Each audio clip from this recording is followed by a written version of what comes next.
إن الحمد لله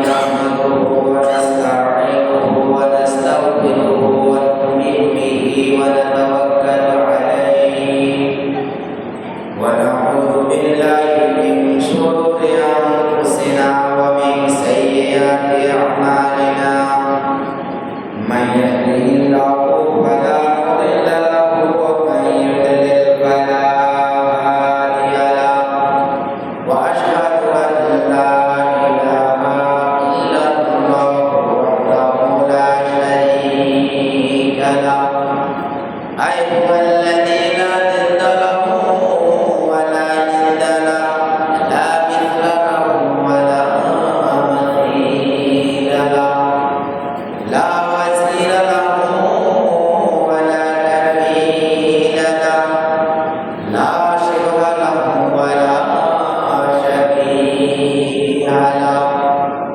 وهو الواحد الفرد الصمد لم يلد ولم يولد ولم يكن له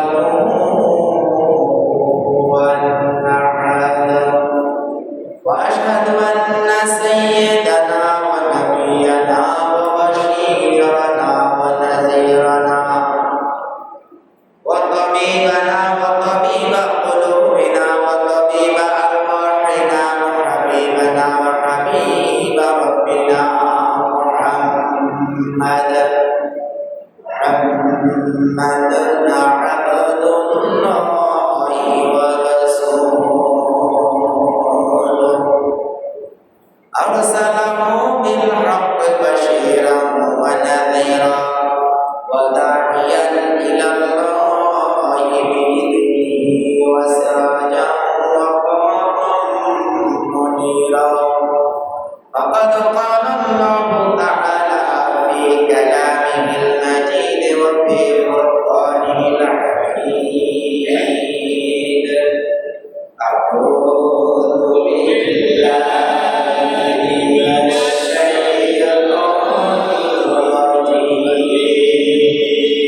بسم الله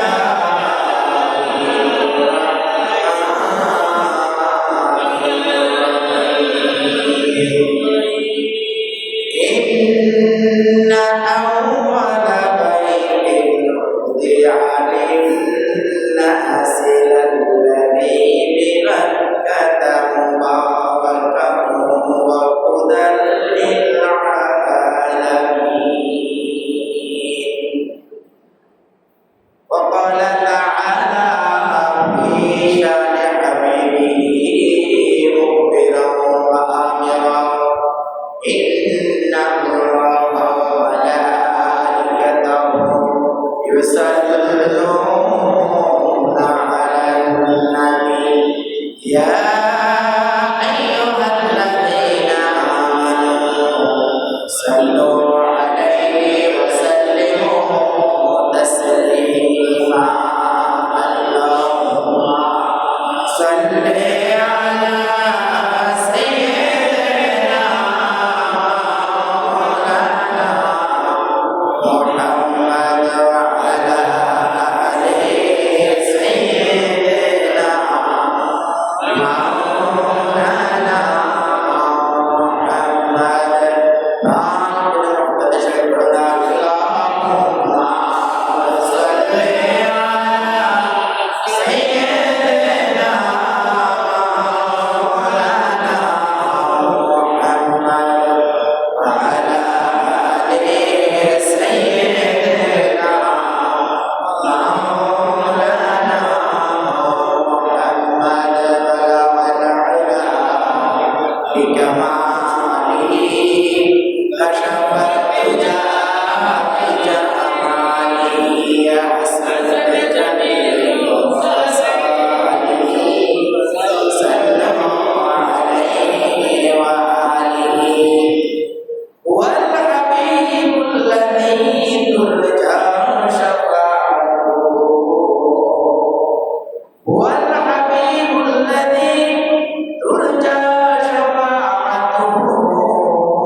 المقتحم بلغ العلا بجماله كشف الدجى بجماله حسن الجميل وبصاره صلوا عليه وآله وعزة المحترم সম্মানিত ওলামায়ে কেরাম, সম্মানিত মুরব্বিয়ান আযম, আমার সম্মানিত যুবক ভাইরা, পর্দার আড়ালে অবস্থানরত আমার সম্মানিত মা ও বোনেরা, আসসালামু আলাইকুম ওয়া রাহমাতুল্লাহি ওয়া বারাকাতুহু। আল্লাহ তাবারক ওয়া তাআলার পবিত্র মহান রাজ দরবারে শুকরিয়া যে তিনি আমাদেরকে সুস্থ সবল এবং সবার আগে আগে আল্লাহর ঘরে আসার বসার তৌফিক দান করেছেন। এই জন্য আমরা কালিমাতুশ শুকর আদায় করি, আলহামদুলিল্লাহ। ভাইরা আমার, গত সপ্তাহে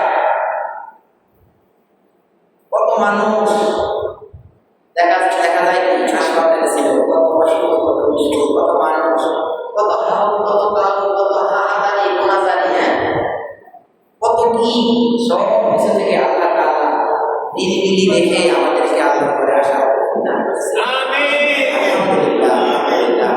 প্রিয় নবী মুহাম্মদ রাসূল সাল্লাল্লাহু আলাইহি ওয়াসাল্লামের প্রতি লাখো কোটি দরুদ সালাম প্রেরণ করছি যে এই বর্তমানে আজকে যারা মুসলমানদেরকে কষ্ট দিচ্ছে, বিশ্বনবীর সময় বিশ্বনবী 27টি মতান্তরে 29টি এরকমের যুদ্ধ তিনি অংশগ্রহণ করেছিলেন। 86টি যুদ্ধের মধ্যে অন্যান্যরা সেনাপতি ছিলেন। তার মধ্যে 86টির মধ্যে আপনার 27টি মতান্তরে 29টি যুদ্ধের সেনাপতি ছিলেন আমার প্রিয় নবী মুহাম্মদ রাসূল সাল্লাল্লাহু আলাইহি ওয়াসাল্লাম। সেই বিশ্ব নবীকে কত কষ্ট এরা দিয়েছিল এই দুই পাওয়ালা এই জাতি। সেই বিশ্ব নবীর প্রতি দরুদ সালাম আমাদের পক্ষ থেকে আমরা পড়ে দিই সাল্লাল্লাহু আলাইহি ওয়াসাল্লাম।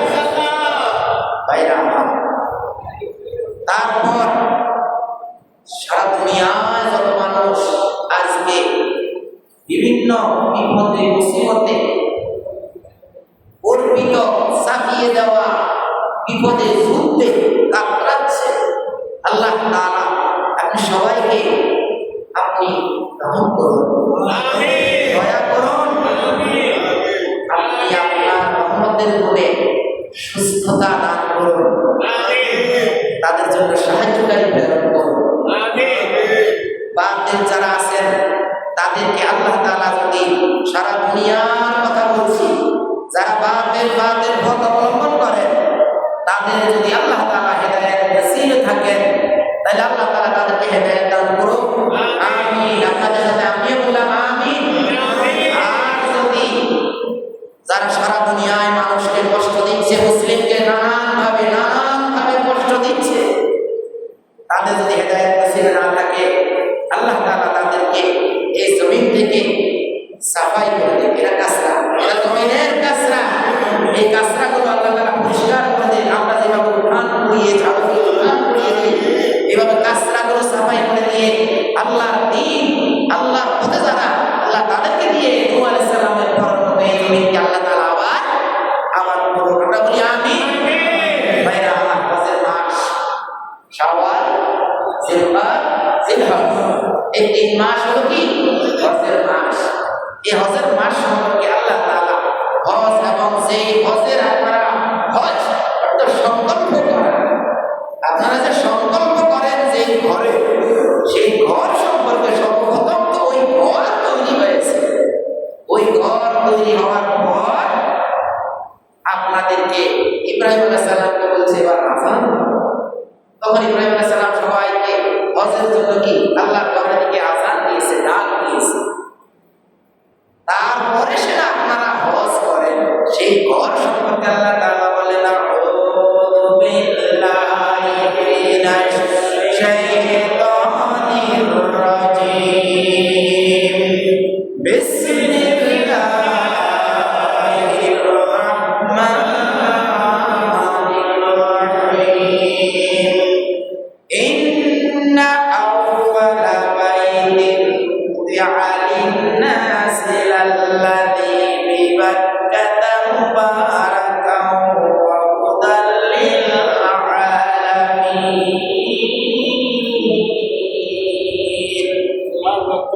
ইরশাদ হচ্ছে আল্লাহ তাআলা বলেন ইন্না নিশ্চয়ই মানে কোনো বাজে কথা আমি বলতেছি না, সামনে যেই কথাগুলো বলবো সেই কথাটা কোনো বাজে কথা বা অনির্ভরযোগ্য বা একেবারে বেহুদা কোনো কথা বলছি না। এই জন্য আল্লাহ সর্বপ্রথম উচ্চারণ করেছেন ইন্না নিশ্চয়ই আউয়ালা প্রথম বাইতিন ঘর, আউয়ালা বাইতিন প্রথম ঘর, যে ঘরটা উদিআ গঠন করা হয়েছে, তৈরি করা হয়েছে, প্রস্তুত করা হয়েছে, ব্যবসা হয়েছে, সেই প্রস্তুত করা হয়েছে কার জন্য? লিন্নাস, মানুষের জন্য সর্বপ্রথম যে ঘরটা নির্মাণ করা হয়েছে লাল্লাযী যাহাবা বিমাক্কাতা মুবারাকা, মক্কা, মক্কার আরেক নাম হলো বাক্কা, বিমাক্কাতা মুবারাকান, বরকতময়, পবিত্র বরকতময় মক্কা শহরে যে প্রথম ঘরটা নির্মাণ করা হয়েছে এটা বরকতময় যেমন করা হয়েছে তেমন হুদাল লিল আলামিন, বিশ্ববাসীর জন্য শুধু মানুষ নয়, জিন নয়। এমন কথাও এসেছে যে যখন ঘোর বৃষ্টি, ঝড় তুফান, তখন এমন কথাও এসেছে যে সেখানে কোন মানুষ খাবার চারদিকে ছিল না, সাপেরা অনেকগুলো সাপ এসে খাবার চার কিনার ঘুরতেছে, মানে আল্লাহ ঘরের চার কিনারে চক্কর দেওয়া খালি না। এমন কথাও লোক মুখে এসেছে যে যখন বৃষ্টি ঝড়ের কারণে কোনো মানুষ নাই তখন সাপটার বৃষ্টির সমস্যা নেই, তারা আনন্দ করার এখানে আনন্দ উল্লাস করে। ঈদের দিনে যেমন আপনারা বাঁশি বাজান, ঈদের দিনে যেমন ছোট বাচ্চারা বাঁশি বাজায়, ঠিক ঝড় তুফান বাজলে শৈল মাছ, শিং মাছ, কই মাছ, বড় বড় ঠাকুর মাছ, সাপ, বিচ্ছু, ওদের জন্য কি ঈদের মতো এরকম আপনি তো ডরে বাহির হন না, আর ওরা বাইরের কি ব্যাপু যার মতো নাচে। দেখেন না ঝড় তুফানের দিনে কেউ বাইরে হইলে এক বস্তা শৈল মাছ বাইরে নিয়ে আসে, সে কোথায় দেবে সাহস করে সে বাইরে এসে বাকি তারা করে। এমনই ভাবে আল্লাহর ঘরকে সারাক্ষণ তাওয়াফে থাকে, পশুরা তাওয়াফ, পাখিরা তাওয়াফ করে, মানে আল্লাহর ঘরের সীমানা এই জায়গা খালি থাকে না। এইভাবে আল্লাহ তাআলা বলেন ওয়া হুদাল লিল আলামিন, এই ঘরকে কেন্দ্র করে আমি বিশ্ববাসীর জন্য হেদায়েত রেখে দিয়েছি। সুবহানাল্লাহ, সুবহানাল্লাহ। এই কাবা ঘর ব্যতীত বিশ্বের অন্য কোথাও এরকম সাধারণ মানুষগুলো একত্রিত হয় না। জাতিসংঘের কোন অধিবেশনে যদিও কি একত্রিত হয়, তার মধ্যে দেখা যায় যে এমন কিছু দেশ আছে যেগুলো জাতিসংঘের এখনো সদস্য হয় নাই, অথচ ওই দেশ থেকেও মানুষ কি হজের জন্য আসে। এইভাবে দুনিয়া একমাত্র সকল বর্ণের, কালো, সাদা, লালচি কোন মানুষের কোন পার্থক্য আল্লাহর ঘরের মধ্যে নাই। সেখানে সবাই একত্রিত হয় একটা মজমা, সেখানে একটা অনুষ্ঠান, একটা হাসর সেখানে তৈরি হয়। ভাইরা আমার, তখন আল্লাহ তাআলা সূরা ইমরানের 96 আয়াতে এই কথা বলার পরে 97 আয়াতে আল্লাহ তাআলা বলেছেন আয়াতুন বাইয়িনাত, সেখানে আরো অনেকগুলো সুস্পষ্ট বিধিবিধান রয়েছে। বিহে, সেই কাবার মধ্যে, ওই ঘরের মধ্যে আয়াতুন অনেক নিদর্শনাবলী রয়েছে, বাইয়িনাতুন সুস্পষ্ট প্রমাণাদি রয়েছে। তার মধ্য থেকে একটা আল্লাহ তাআলা উল্লেখ করেন মাকাম ইব্রাহিম, সেখানে মাকাম ইব্রাহিম আছে। এই মাকাম ইব্রাহিম সেখান সহ ওই ঘরের চত্বরে গমান তাকালা, যে ব্যক্তি ওই ঘর এবং ঘরের ওই সীমানায় যেই ব্যক্তি প্রবেশ করে কানা মিনাল ইসলাম সেই ব্যক্তি নিরাপদ হয়ে যায়। একজন মানুষকে যদি কেউ হত্যা করেও যদি দ্রুত দৌড় দিয়ে সে আবার ভিতরে ঢুকে যায় অথবা ওই চত্বরের হেডেমের ভিতরে প্রবেশ করে, যেখানে একটা মাছি মারাও জায়েজ নাই, ইচ্ছা করে মাছি মারাও যেখানে জায়েজ নাই, সেখানে একটা মশা মারাও যেখানে জায়েজ নাই, যদি সে সেখানে প্রবেশ করে তাহলে সেই ব্যক্তি নিরাপদ হয়ে গেল যতক্ষণ পর্যন্ত না সে সেখান থেকে বাহির না হয়। আপনি সেখানে গিয়ে তাকে হত্যা করতে পারবেন না। এইভাবে আল্লাহ তাআলা বলেন ওয়ালিল্লাহি আলান নাস হিজ্জুল বাইতি মান ইসতাতাআ ইলাইহি সাবিলা। ঘরকে তো বানালো, আল্লাহর ঘরকে আল্লাহ বানাইছে না, তৈরি করছেন। এতক্ষণ যে কথাগুলো বলছেন আয়াতগুলো যে আমি তৈরি করেছি, কি সর্বপ্রথম ঘর তৈরি হয়েছে ফেরেশতাদের মাধ্যমে। এভাবে আল্লাহর এই কাবা ঘরকে 10 বার পর্যন্ত কি সব নির্মাণ করা হয়েছে। যাই হোক, সেই ঘর সম্পর্কে আল্লাহ বলেন ওয়ালিল্লাহি আলান নাসি, আল্লাহর জন্য, আল্লাহর ওয়াস্তে যে আলান নাসি মানুষের উপরে, এই ঘরকে কেন্দ্র করে আল্লাহর জন্য মানুষের উপরে হিজ্জুল বাইত ওই ঘরের সংকল্প করা, মানে ইসতাতাআ ইলাইহি সাবিলা, যার ওই নিজের ঘর থেকে ওই আল্লাহর ঘর পর্যন্ত যাওয়া আসার মতো খরচ যা আছে, এবং ওইখানে যাই ওই ব্যক্তি যদি শাওয়াল মাসে যায়, জিলকাদ, জিলহজ, এই 2 মাস 2.5 মাস অথবা 3 মাস থাকবে আল্লাহর ঘরে, এই 2-3 মাস অথবা 15 দিন থাকবে অথবা 20 দিন থাকবে, যে যতদিন থাকার মূল হজের সংকল্প নিয়ে যায় এই অঞ্চল থেকে, তার ঘর থেকে ওই কাবা পর্যন্ত পৌঁছা এবং আবার আসা, এবং এই মাঝখানে তার যতদিন সেই ব্যক্তি ওইখানে থাকে তার ঘরের ভরণ পোষণের কোনো সমস্যা হবে না। এইরকম ব্যক্তির জন্য হজকে আল্লাহ তাআলা ফরজ করে দিয়েছে।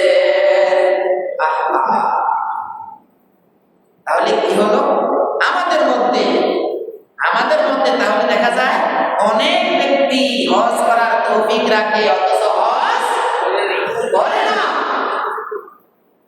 আমাদের মধ্যে অনেক ব্যক্তি হজ করার তৌফিক রাখে অথচ হজ করে না। নামাজ রোজার মতো হজ কি একটা ফরজ।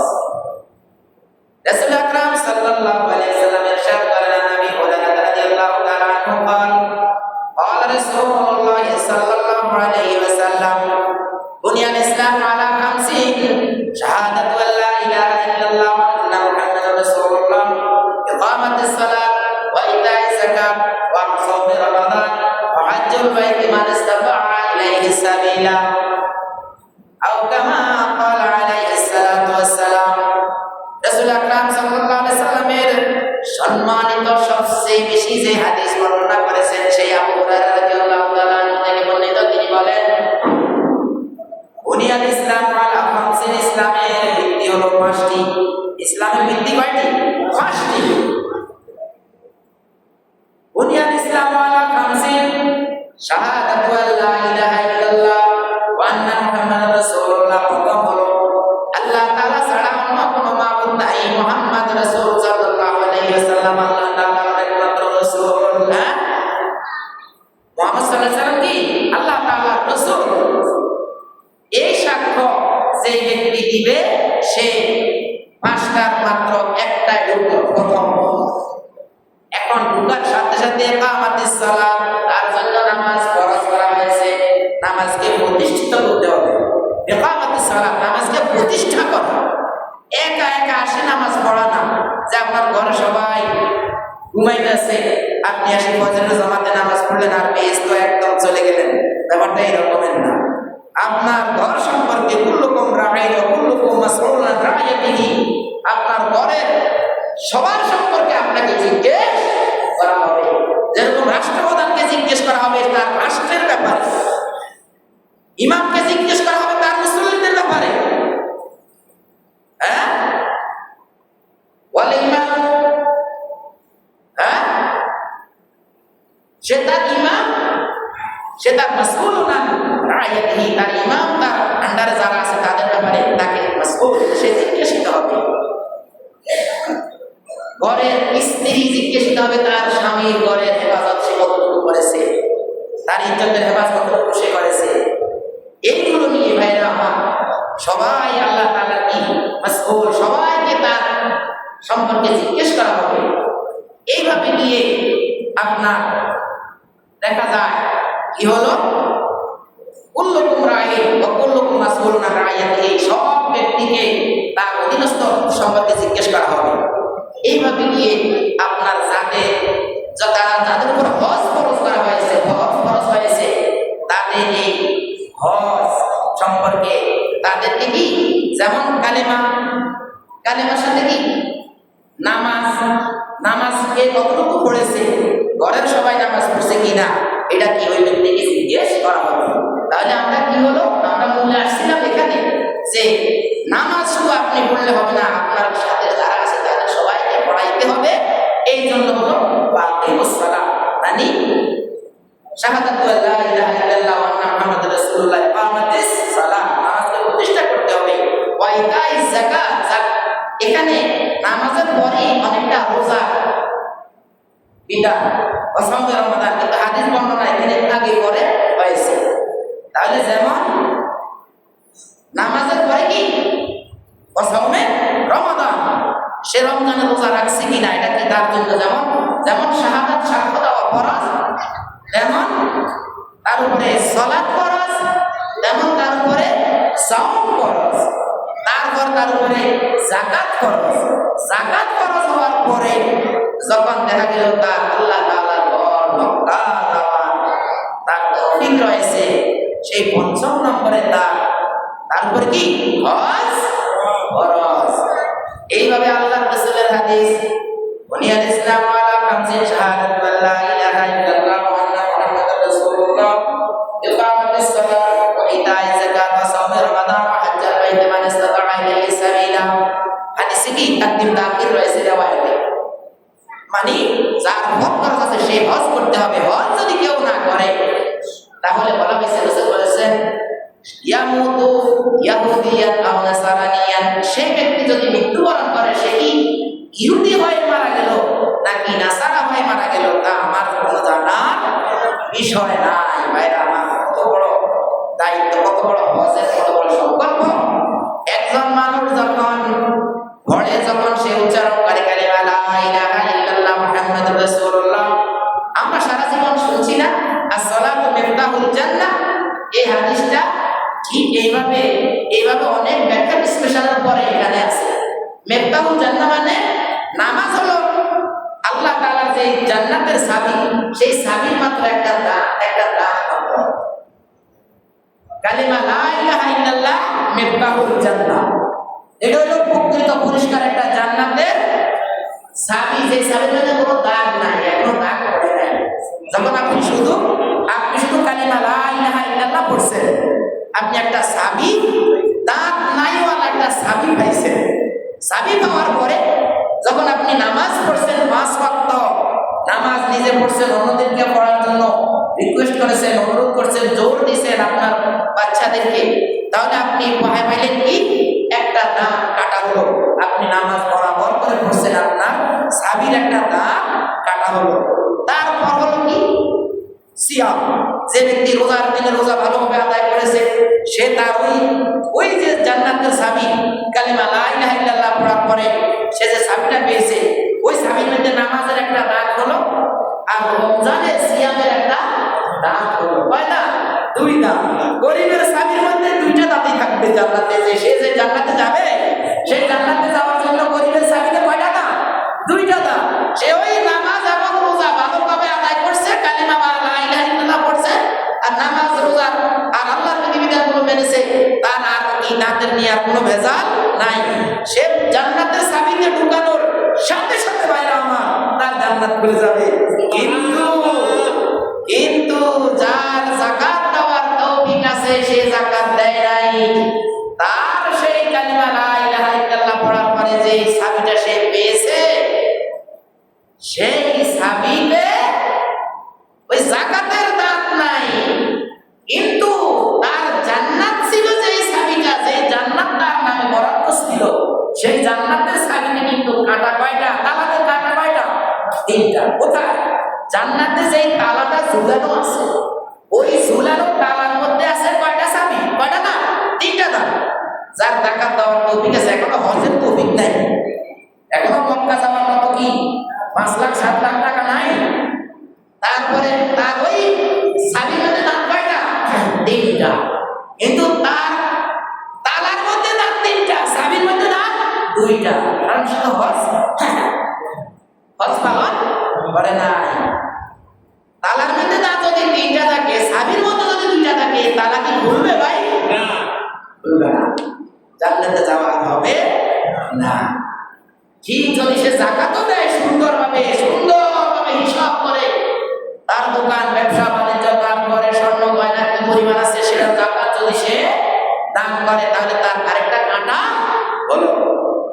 তাহলে সে ব্যক্তি যখন জান্নাতের তিনটা কাঁটা তালার মধ্যে, চাবির মধ্যেও তিনটা কাঁটা ক্যাট করে কি তালা খুলে গেল, আর সে জান্নাতে প্রবেশ করলো।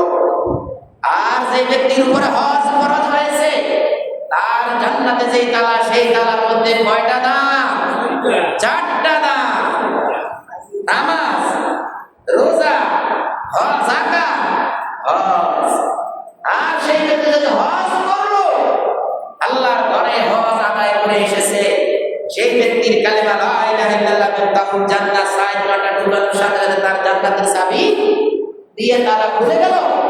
আর যে ব্যক্তি হজ করলো না,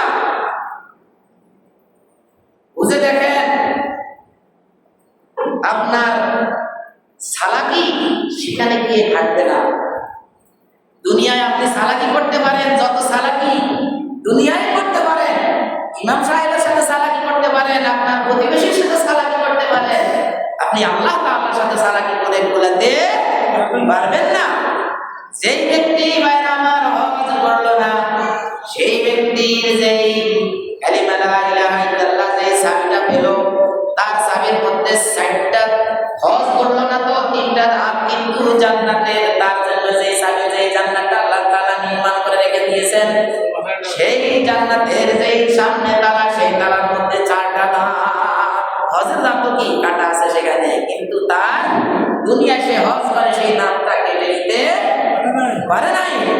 এই জন্য তার জন্য জান্নাতের দরজা খোলা হবে না, তাকে জান্নাতের দরজা খোলা না হলে জাহান্নামে যেতে হবে। ভাইরা আমার, এই জন্য আল্লাহ বলেন ওয়ালিল্লাহি হাজ্জুন নাস মান ইসতাতা ইলাইহি সাবিলা। আল্লাহ তাআলা ঘরের জন্য মানুষকে, আল্লাহ তাআলা ঘরের উদ্দেশ্যে যে ব্যক্তি সংকল্প করবে, যার ভাড়া, যার কি যাকাত খরচ, ঘরের খরচ রয়েছে, ওমান কাফারা, যে ব্যক্তি অস্বীকার করিল, যে ব্যক্তি কি, যে ব্যক্তি হজ করেনি কিন্তু বিশ্বাস করে রেখেছে যে হজ করা ফরজ না, ভাই সব ঠিক আছে ভাই, হজ করা ফরজ, এই কথা বললে কি তার ওই চাবির মধ্যে দাঁত কাটা হবে ভাই? এটা বলে এটা হবে না। এই জন্য আল্লাহ তাআলা বলেন ওমান কাফারা, যে ব্যক্তি অস্বীকার করিল, যে ব্যক্তি সক্ষম থাকার পরেও হজ করিল না, কাফারা সেই ব্যক্তি অস্বীকার করিল, কুফরি করিল, ফাইন্নাল্লাহা গানিয়্যুন আনিল আলামিন। তুমি যে তোমার সম্পদ দিয়ে যে তুমি হজ করে আসবে, এটা কি? মান আমিলা বালি নাফসিহি, যে আমল করে সে তার নিজের জন্য আমল করে, যে আমল করে সে তার, মান আমিলা, যে ব্যক্তি আমল করে, বালি নাফসিহি, সে তার নিজের জন্য করে। জন্য আল্লাহ তাআলা বলেন ফাইন্নাল্লাহা গানিয়্যুন আনিল আলামিন। আল্লাহ তাআলা বলেন পুরা দুনিয়ায় তোমরা যত ধনী আছো, তোমাদের সকল ধনীর ধনাঢ্য আল্লাহর কাছে কিছুই না, আল্লাহর কাছে কিছুই না। এই জন্য আল্লাহ তাআলা বলেন পুরা দুনিয়ায় তোমরা যা আছো, আল্লাহ তাআলা সবচেয়ে বড় ধনী। আল্লাহ তাআলা তোমাদের সম্পদের কোনো প্রয়োজন নাই। তুমি যদি খরচ করে হজ করে আসো, সেটা তুমি তোমার নিজের জন্য আসো, তোমাকে এই সম্পদ দেওয়া হয়েছে, এই সম্পদের হিসাব তোমার কাছে আবার নেওয়া হবে। ভাইরা আমার, এই জন্য আল্লাহ রাসূল বলেছেন যে ব্যক্তির উপর হজ করা হয়েছে সেই ব্যক্তি হজ করে নাই, সেই ব্যক্তি কি ইহুদি হয়ে মারা গেল নাকি নাসারা হয়ে মারা গেল, তা আমরা জানার বিষয় নয়। জি আলহামদুলিল্লাহ, আমরা দেখি যেহেতু এই 3 মাস হজের মাস, হজ সম্পর্কে আলোচনা করা হবে ইনশাআল্লাহ। আল্লাহ করেছেন, কাবা করে যাওয়া আসার তৌফিক দান করেছেন, বাড়ির খরচাদি পালন করে কাবা যাওয়া আসার তৌফিক দান করেছেন। তারপরে হজ ফরজ, তিনি যাতে হজ করার জন্য প্রস্তুতি নেয়। প্রস্তুতি নিলে তো কি 1 বছর আগে হজের জন্য প্রস্তুত হতে হয়? হ্যাঁ, 1 বছর আগে হজের জন্য প্রস্তুত হতে হয়। তাহলে প্রস্তুত হওয়া না হলে আল্লাহর জান্নাত এত সোজা না, জান্নাতে যাওয়া যাবে না। আল্লাহ আমাদেরকে হেফাজত করুন, আমিন। আসসালামু আলাইকুম ওয়া রাহমাতুল্লাহি ওয়া বারাকাতুহু।